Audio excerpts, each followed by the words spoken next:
Thanks everyone for being here as well. Yes, as Ashley mentioned, so I'm an associate professor in, I'm fairly new to Northeastern, so I've only been here since 2008 from University of Georgia. And yeah, I'm in three departments, so I'm just going to turn the video off just because sometimes it helps with the audio connection. So I'll disappear for a little bit and turn my audio back on, video back on for the questions.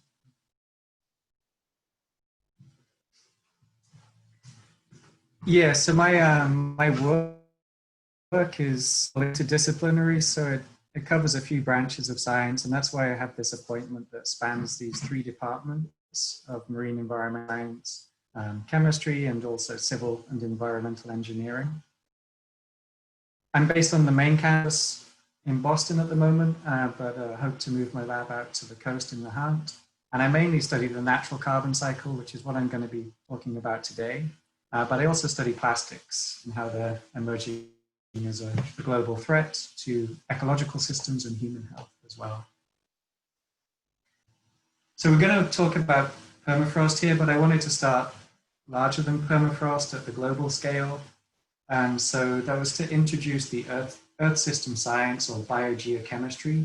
So if you were to ask me what my field was, I'd say biogeochemistry, which is maybe not a word that we hear a lot in the news, for instance. The biogeochemists study the interactions of the physical, the chemical, biological, and also the human activities that shape our planet's climate and environment. So we need to sort of piece together all these different components of the Earth system at the global scale. So we sometimes do research really locally, but we're always sort of keeping in mind the impact of our system and the process on the global system and the interactions between these different processes. This requires a mix of field, lab, and modeling work across multiple environments, and also across multiple traditional fields of study.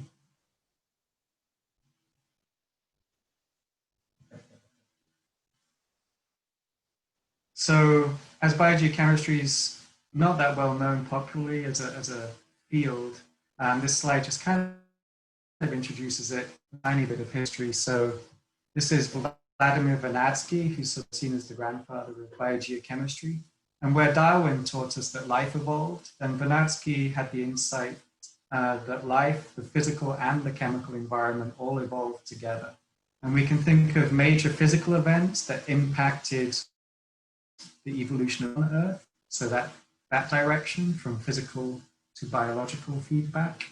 And these might include a globally impactful volcanic event or a meteorite strike that changed the history, changed the environment in such a way that it changed the history of the evolution of life on the planet. For instance, maybe the extinction of the dinosaurs. And then, but on the flip of that we don't think about so much potentially, is that major evolutionary events, such as the ability of organisms to move, such as trees, that completely altered the chemistry of the atmosphere, the ocean, and the land. And it also gave rise to new ways of living and features. So new ways of living, if there was no photosynthesis that produces oxygen, if that process had never evolved, then all the organisms like us that rely on oxygen to respire, to breathe, able to evolve. And also in terms of the new geological features, then one example of this is the White Cliffs of Dover. So you may notice that I'm from the UK, and so this is the south coast of England. And these white cliffs are formed from these tiny organisms, these coccolithophores, which are just 1 micron. The scale down here is just 1 micron, so these are much less than a millimeter. These are tiny little organisms, but over time, millions and millions of them accumulated, and the cliffs now are just basically these skeletons, these organisms. So these organisms shaped the geological features. They are the geological feature of this coastline. As we move into the current and recent past, then it's not just life that's changing and changing the environment and therefore impacting how the environment looks physically, but also what organisms can survive in that environment, we're having a great impact today. And this has been termed the Great Acceleration. So if we start in 750 here on these graphs, these scales on these graphs, the bottom axes of all of these is just time from 1750, around the beginning of the Industrial Revolution, up until current times. And they're just different trends in different things that humans have accelerated, different processes that humans have accelerated. Once we get to after 1950, there's been a massive acceleration in all these impacts of all these socioeconomic trends. So world population, the growth has accelerated. Urban populations, primary energy use, for instance, burning fossil fuels has accelerated. And so these are the socioeconomic trends that have delivered, that support this large population of people and support our quality of life. And then the flip side of that is the Earth system trends. So this is how the Earth is responding to our socioeconomic activity. We've seen an acceleration in the increase in carbon dioxide since 1950, other greenhouse gases too, an increase in surface temperature, acidification of the ocean. So all of these things are happening today, and they're happening much faster than they have in the past. And so when things change quickly, change is hard for many people, but changing puts stress on a lot of systems in different ways than gradual change might do. Consumer changes are much faster than the changes that have been experienced in Earth's recent history. So recent history, a few 100,000 when I say recent history. And so yeah, that creates challenges for us as a society, the ecosystems, and for the Earth system generally to adapt.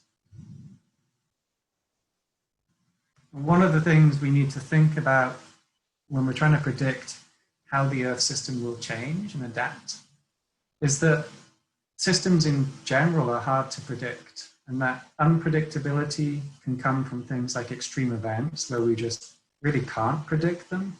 So we don't know when there's going to be another meteor strike, for instance. It's a very extreme example.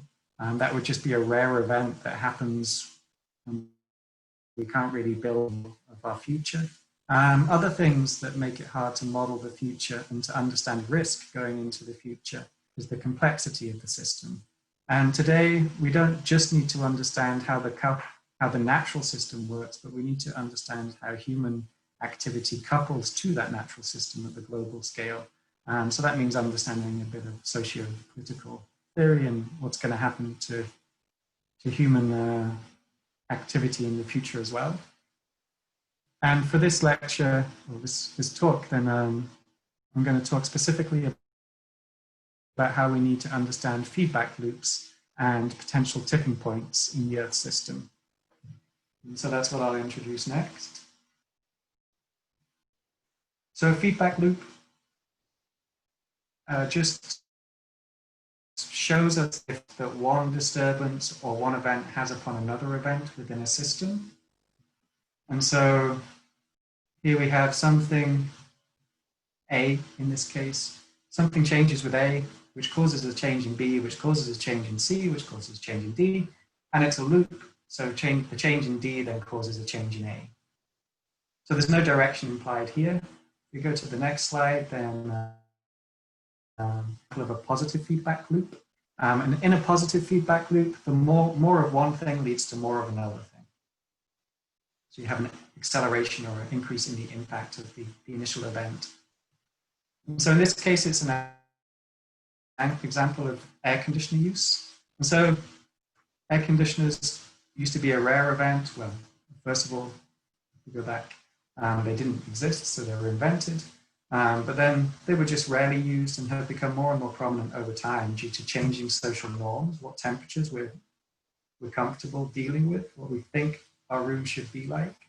Energy supply is cheap, so it makes it more affordable for different people. And urban design today is new buildings are not built to be cool under ambient conditions. They already factor in the fact that they can use air. Buildings today don't necessarily, building codes today don't necessarily I guess they have an inherent built-in need for air conditioning and a use of energy to keep them cool. So these sort of trends have led to more air conditioning units being used. The more air conditioning units there are, then that uses more power and makes more carbon dioxide, which ends up in the atmosphere. It also kicks out heat locally. And so the output of carbon dioxide and the output of heat into the urban environment from using air conditioners increases regional and urban climate temperatures, so it makes it hotter. And so therefore there's a feedback to use more air conditioning in those environments. So this is an example of a positive feedback loop, where the more we use air conditioning units, the more likely we are to need to use them. And if we look over time, it's predicted that the use of air conditioning, the use of energy to cool our environments, our spaces, living spaces, will exceed the amount of energy we use to heat our living spaces in the future. And this is really a socially driven trend of people just not being happy to live in a warm house anymore and wanting it to always be the temperature they want. I'll just skip the rest of that slide for time. If we think in natural systems, then the loss of sea ice is a positive feedback you may have heard of. So as temperature is warm, it can thaw. And if it's sea ice, then the white reflective surface of ice disappears from the surface ocean. And instead we have the deep blue water that can absorb sunlight instead of reflecting it back into space. And so the sea warms up and this melts more ice. And so we have this positive feedback. By the warmer it gets, the less ice there is, therefore the warmer it gets, and therefore the less ice there is.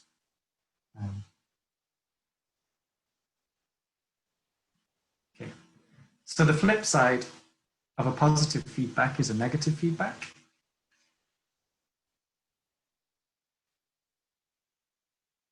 And negative feedbacks lead to homeostasis. So that is things not changing through time, an ability to resist change.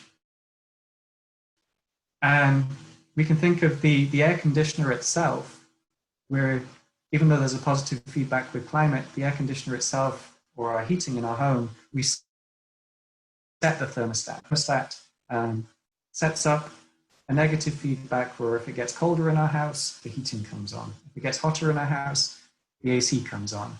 And so it's set there to maintain that constant temperature, to maintain that homeostasis. And as an example of homeostasis, our bodies have a temperature set point of around 37 degrees Celsius. And we maintain that pretty well, except when we get a fever or something.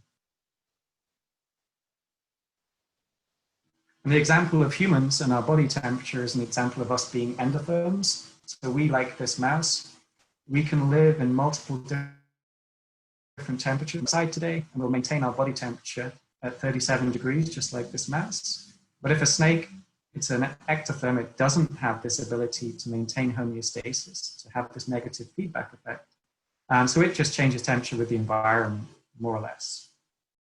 And so this is kind of tipping points as well. So when thinking about tipping points, this is just but when we're thinking, it's part of the problem we have. It's hard for us to think about tipping points sometimes because we think linearly. So we like to think of a small change causing a small effect, a small disturbance causing a small effect. But at some point, you reach a tipping point and a little bit more of something will cause a lot more effect, a lot more response. So one of the things in risk assessment generally is that we see the world through, say, linear glasses. But in a lot of cases, the environment or something else will behave in a non-linear fashion.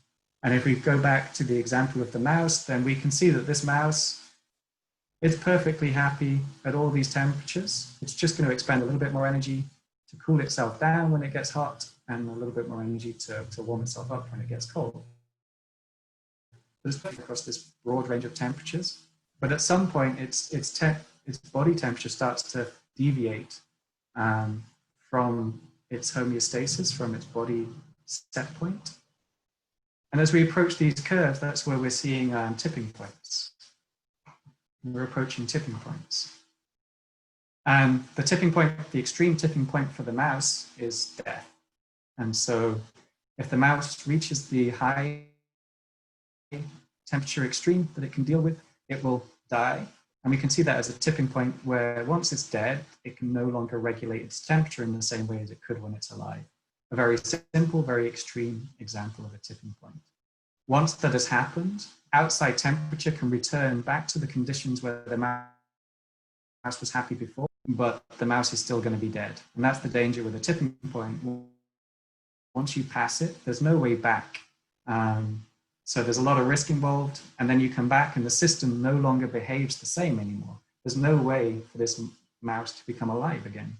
Its temperature now is just going to go up and down with the outside temperature.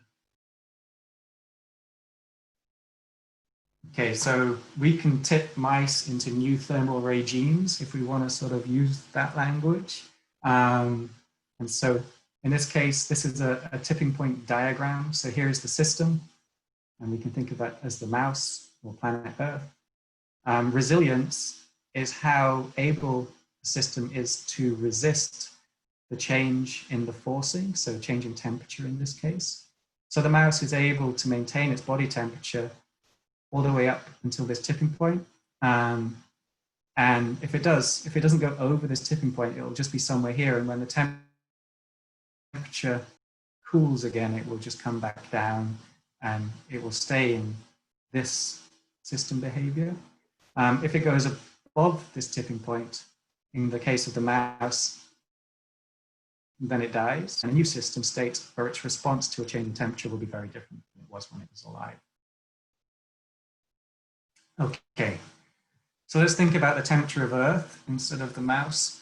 So for the last 800,000 years, Earth's climate has fluctuated from about 16 degrees cooler, so 16 degrees centigrade cooler today, to a little warmer than it is today on a global average. So we've had ice ages in the last 800,000 years. And so this plot here, the red line is the changes in temperature over time. And this is just showing the last 400,000 years. This is from ice core data. And then, so it gets cooler during the ice ages, and then it warms up again during the interglacial periods like we're in now, and then back down into an ice age and out of an ice age, etc. The blue data on here, this blue line, is the changes in carbon dioxide that occurred along with those changes in the past. So you can see that they match up really well. So this past temperature was driven by changes in the amount of sunlight reaching Earth because of changes, small changes in the way that Earth tilts towards the sun and our orbit. But also it was, and then those changes in sunlight coming into the planet were accentuated. Those temperature changes related to changing sunlight were accentuated by feedbacks with the carbon cycle.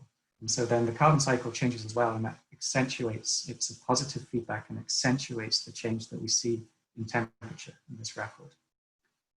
If we look at the carbon dioxide data on this graph on the right-hand side here, for the last 400,000 years on this graph, and if we look back another 400,000 years to the last 800,000 years, carbon dioxide temperatures went from about 180 during the ice ages to about 280. The warm period that we were in before the Industrial Revolution. And then this green line shows us adding CO2 to the atmosphere over the last century. And today we're actually at 400 parts per million up here. So over 800,000 years, carbon dioxide levels went up and down from here to here. And the change was relatively slow when it did go up and down.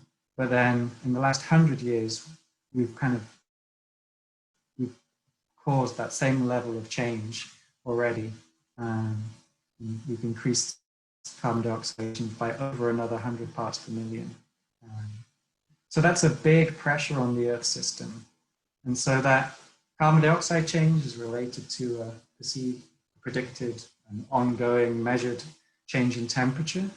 But we're also, through this great acceleration, putting a load of other pressure onto the Earth system. So all these other socioeconomic trends, Earth system trends, they're also changing at the same time. So one of our big questions as Earth system scientists and biogeochemists is whether these great changes that we're imparting onto the Earth can tip the Earth into a different system. And instead of a plot list, I can show you this figure, which is basically the same thing, but with prettier colors. But just in that other figure, so the Earth, through the last 800,000 years, it went through this glacial interglacial limit. So it would go from cold to warm, warm to cold. So it's just showing like the Earth kind of back and forward in this system. And so that's the going from glacial period to interglacial and back again. I think you can see my mouse on the slides, my pointer. As we move to today, then all this pressure that we're putting on the system, we're not sure that the Earth is warming. So we know that it's going in this trajectory. It's becoming warmer, and it's going to become warmer still in the future. What we don't understand is, will it move to a new system state, to maybe even a severe planetary threshold where it moves towards a hothouse Earth? Or will we find ways to stabilize it? Will we find ways to carbon dioxide emissions, for instance, and stabilize the system in a stabilized Earth so that it can still go back into the same, basically stays as the same system? If we go to this tipping point, this sort of towards a new system, there's a lot of uncertainty in how that system will respond. And it makes it really hard to predict our future, which makes it really hard to know how resilient or sustainable our society will be, how we'll grow food in the future, whether we can grow food on sustainably in the future, etc. So this is the danger of tipping points. We move to a system we don't understand, and there's a lot of risk involved.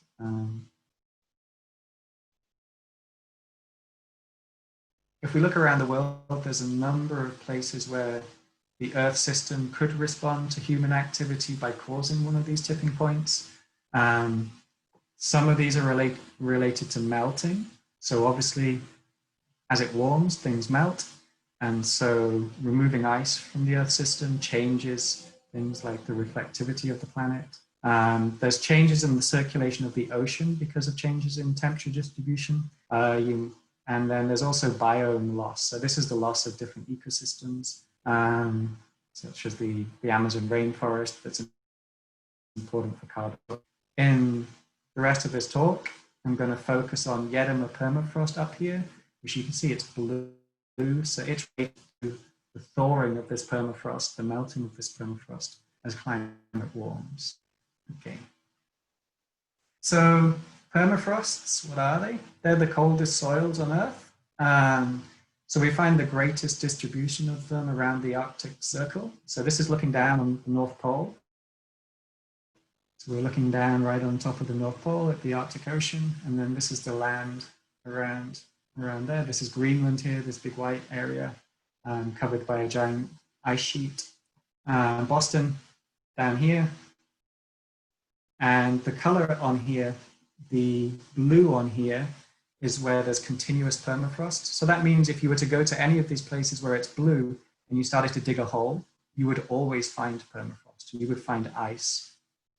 Discontinuous means that there's at least 50% of places you've dug,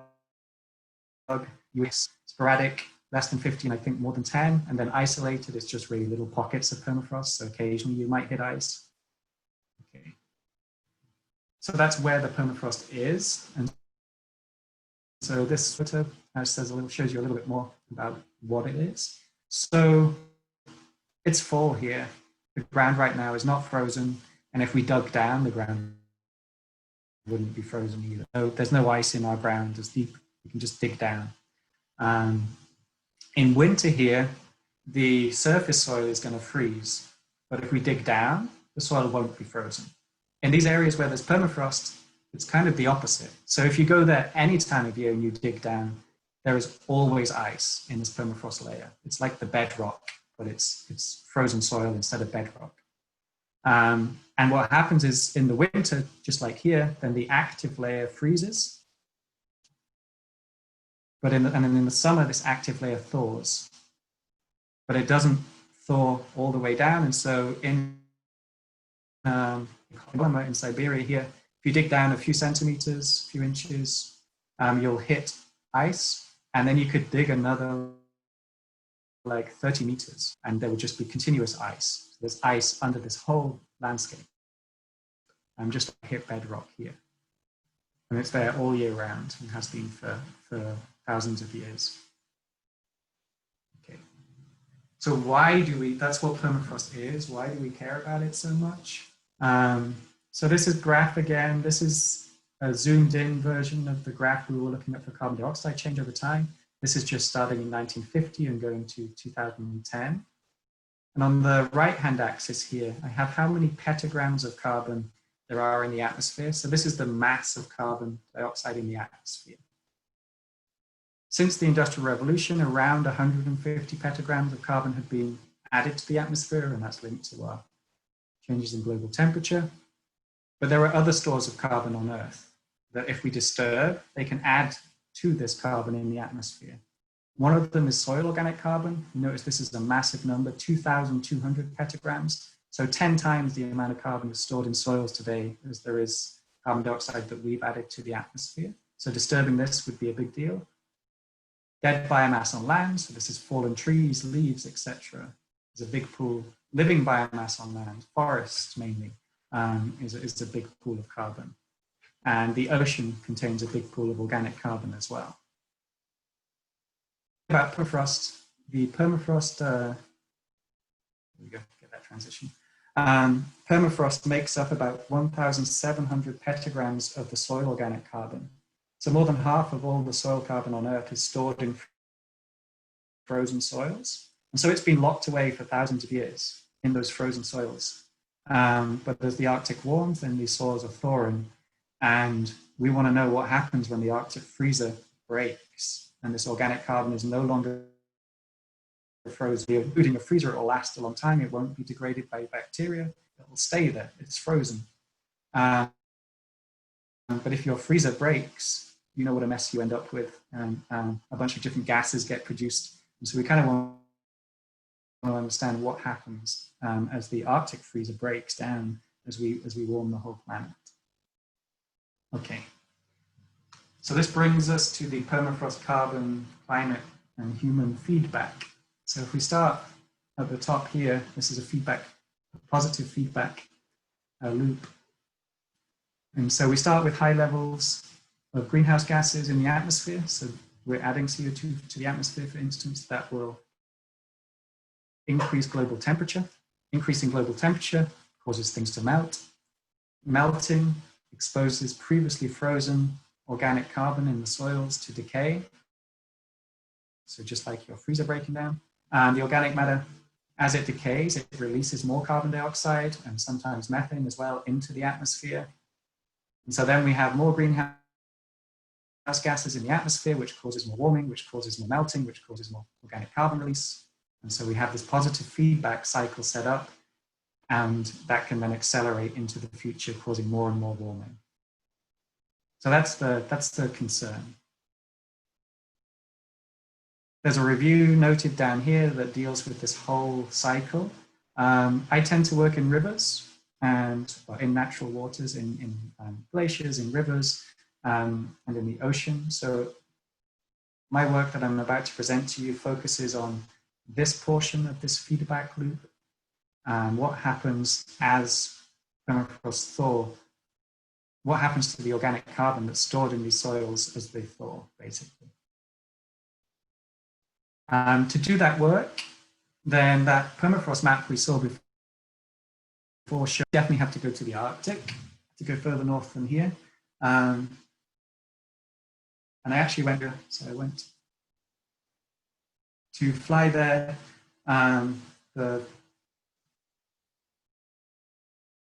For visas and other things, you kind of had to fly through Western Europe, so to Germany and then to Moscow. then to Yakutsk. So now we're in Siberia. This is the coldest city on Earth. The record minus temperature is minus 83 Fahrenheit. I wasn't there when it was that cold. This is not my photo, luckily. And then on from there, even further east to Cherskiy, the northeast science, this older propeller plane, where everyone paid a lot of attention to the safety documentation, how to escape if something went wrong. Much more attention, more worrying than I'd ever seen on any other flight. Like, everyone was really attentive to the safety documentation. These are just a couple of photos of Cherskiy. So it's in the Sakha Republic in Russia. This is a local shop and the local guard. There's leftover planes and stuff lying around in the landscape. It's an interesting place to go work. The natural environment there is really, really interesting too. And there's the science lab right in the middle of this landscape that is underlain when we dig permafrost. We have labs there that allow us to do the same type of work we do on campus here in Boston, some of it at least. So yeah, why did I go all the way to Cherskiy? Well, we wanted to say an area where we know that there's continuous permafrost, and this Kolyma River under this arrow, sorry, it says Kolyma, which is the name. Yeah, so Kolyma River up here. This is a large Arctic river. It drains this whole basin area. So this outline here, that any water that falls here will end up draining through the Kolyma River to the Arctic Ocean. And so we wanted to study a big river where the whole basin underneath is permafrost. And so the Kolyma provides that. All these other big rivers that are shown here, like the Mackenzie and Yukon, they have some permafrost, some continuous permafrost in their basins, in their watersheds, but it's not the whole basin. For the Mackenzie and the Yukon, for instance, that would be closer and easier to sample for us. So that's why we went all the way there. My main question when I was there was, what happens when these soils thaw and the organic carbon in these frozen soils ends up in the rivers today? Does it get converted to carbon dioxide? And how quickly? So I was really focusing on whether this part of the feedback is positive. So will the release of organic carbon from the soils into the rivers lead to the production of more carbon dioxide?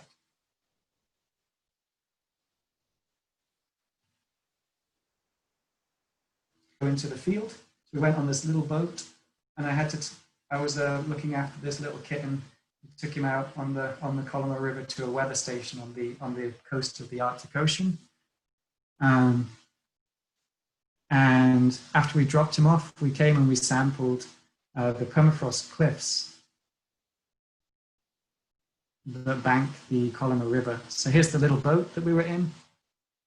And this cliff here, I don't know if you can see, but there's some shiny material here, was the top left. And this is exposed ice. So where normally we would see a cliff face made of rock, this is a cliff face made of permafrost. And so the river is carving out the permafrost, and rising temperatures also do. And so instead of a cliff face of rock, we have a cliff face of thawing ice and undercut ice. And if we were to dig down tens of meters underneath this river, we would find ice as well. So all the way underneath this river is ice. This is looking up at the bank. So here you can see the ice. So like, just if you went back in there, that's just all frozen. And there's a little bit of the active layer that I said thaws in the summer, and that's where the trees and the grass are growing on top of there. These trees are about 12 to 18 feet tall. They're hundreds of years old. They grow really slowly because of the climate up there. And they're called drunken forests because they're growing on this sort of thawing permafrost, and so they're all sort of, they're all leaning all over the place. Here we are sampling, and so here's a stream running down from the thawing cliff face, and the water in the stream is basically thawed permafrost water. So the water that's frozen in the soil is feeding this little stream before it drains into the bigger Kolyma River. There's bones lying around, so as the river carves into this cliff face, it's exposing prehistoric landscapes. And you find mammoth bones and mammoth teeth lying around. And so one of our first questions was, well, how old is the carbon that is stored in these permafrost soils? Is it the same age as the mammoth carbon? And so about radiocarbon dating for archaeological work. So this is carbon dating, but we can do the same thing with the organic matter in water. And so we dated the organic carbon in the Kolyma River, and we found out that that was modern. So it was coming from the grasses and stuff that live in the active layer. So most of the carbon out here is modern, but the organic carbon that was draining thawing permafrost sampled down here was 20,000 years old. So this organic carbon that's coming out of these thawing soils is the same age as the mammoths that are buried in those soils. Makes sense, right? But I would just to confirm that. Then what we did is we took samples from the river and from the permafrost stream. We filtered them to take out the bacteria that were living in there and any other particles and stuff. So we just had now filtered water with a dissolved organic carbon in there, this carbon that's in the water from the permafrost soils. And then we added back to the water from the permafrost stream and to the river, bacteria that live in the river today. And then we wanted to see how, the point of this experiment was to see whether the bacteria that live in the river, in the big river here today, can degrade the organic carbon that's been stored in the soils for 20,000 years. So basically what happens when this soil defrosts and its organic carbon ends up in the river. And we have two graphs here. We have the top one is time in days, 28 days, so around a month. Bacteria chewed on the organic carbon that was in the river, and they only removed 6% of this modern carbon. So the organic carbon that's in the river today is not that biodegradable. It doesn't get converted to carbon dioxide very quickly. But when we looked at the organic carbon in the Kolyma, in the permafrost streams on this graph, we can see rapid loss of the organic carbon gas stored in soils. And even though this organic carbon had been stored in the soils for 20,000 years, as soon as it was released from those soils, it was more than half of it was turned to carbon dioxide by bacteria within 1 month. So that's new carbon dioxide that would have been locked away in soils and is now being released to the atmosphere as these soils thaw. This is like burning more fossil fuel. This is like digging up extra fossil fuel and burning it. And this is creating that positive feedback.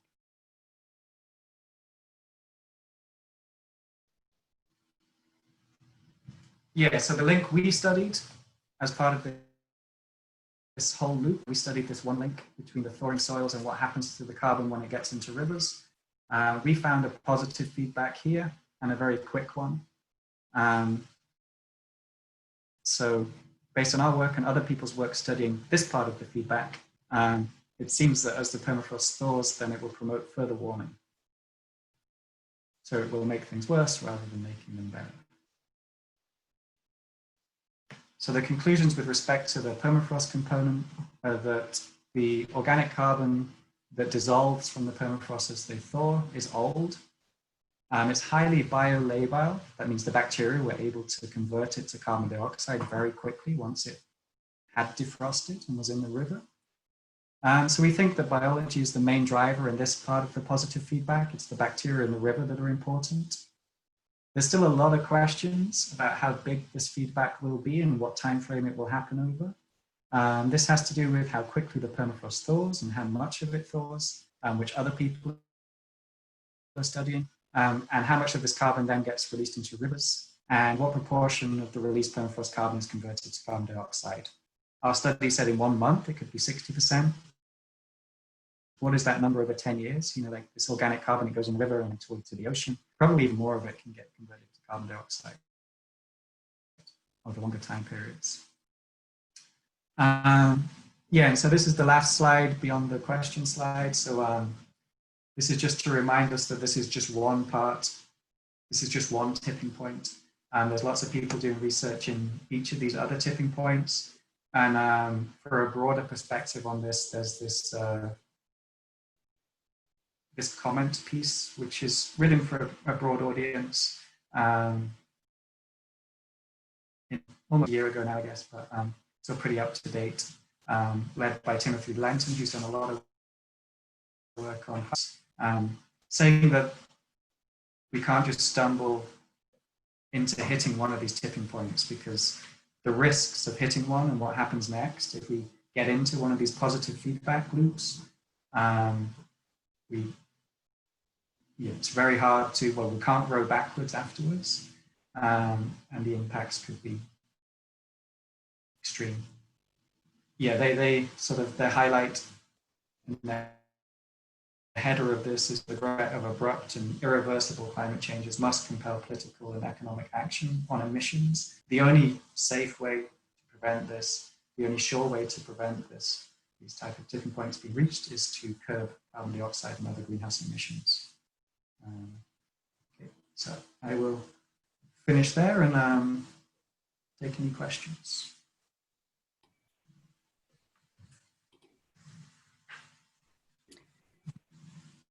Thank you so much. If anyone has any questions, you can put it into that chat box right there. Should be just at the bottom on the screen. We'll wait a few minutes for folks to be able to type those in. The sun is very bright.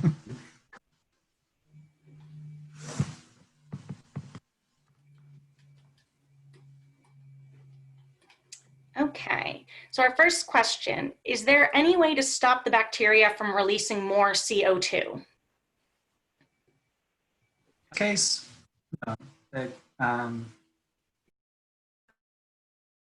there's bacteria everywhere, and this material is very bioavailable, so it's really good food for the bacteria as soon as it's released and it's dissolved. So as soon as the freezer is turned off, this stuff is highly labile, highly accessible to the bacteria. Yeah, there's no way to stop them. Great, thank you. So the next question, where is the bacteria in the river coming from, and is there similar bacteria in different areas of the world? Yeah, so bacteria are everywhere. There's more. So if we think about the biomass, the mass of material in different organisms on the planet, trees have the greatest amount of biomass. We might intuitively think that. When we look at a forest, there's obviously bacteria are the second most abundant by mass, not just by number, billions and billions of bacteria, right? Because they're tiny. But if you add all their mass up, they're the second most abundant type on the planet. There's much more mass of bacteria on the planet than there is animals. And they're everywhere. Nearly all of them are heterotrophs like us. They need organic carbon as food. We need to eat. And this is just a very bioavailable, very yummy form of organic carbon for them to consume. And these type of bacteria live everywhere and are important for everything as well. So. Great. So in the past, when the Earth was warming, what tipped it back into a cooling point? Yeah, so in the past, that was due to the fact that the distance of the Earth from the sun changes slightly in our orbit over time, and also the tilt. So the tilt in Earth is like a spinning top, but it's not perfectly centered. It's kind of doing this through geological time. And sometimes the northern hemisphere where we live is pointing at the sun, and there's a lot of land in the north. And so therefore, there's a lot more ice in the north than there is in the south. And so when the summer sun is pointing at the north, the ice melts in the summer, and that leads to less reflection back into space in those periods in geological time. And that slowly warms the planet up, and then climate feedbacks like carbon cycle feedbacks like this one in as well to boost temperatures warmer. And then the opposite happens to cool the planet. So the northern hemisphere, our hemisphere, tilts away from the summer sun, and that slowly leads to a cooling of the whole Earth over thousands of years. Great. So how close are we to an irreversible tipping point? Yeah, that's where it's a risk analysis that's really hard to. That's the unknown. Because these systems are nonlinear. So in that sort of review paper that I noted on the previous slide, I can leave that up in case anyone wants to look that up. All right. So that they know these tipping points and how risky each one is. All right. How does continuing destruction of the Amazon rainforest combined with your research to mean we don't have much time left to make changes? So how does your research and kind of research on the destruction of the Amazon rainforest go hand in hand, I guess?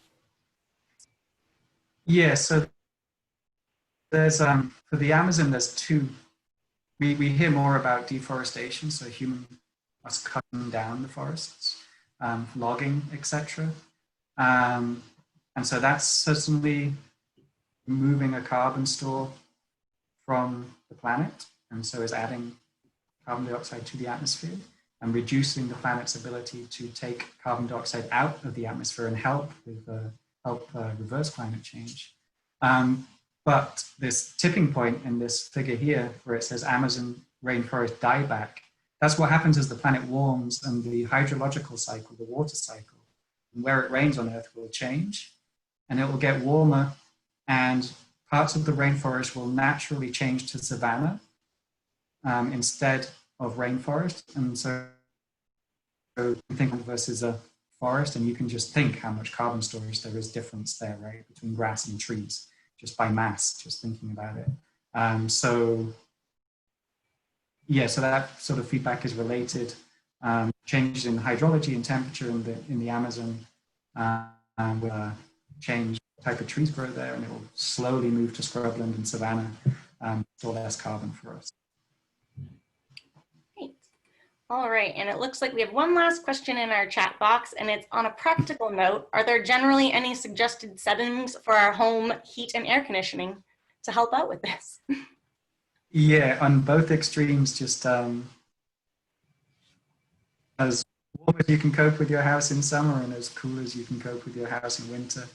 You can put another, like if you can wear a sweater and leave it a couple of degrees cooler in the, and keep the windows open. Wear as fast as you feel comfortable in the summer. Great.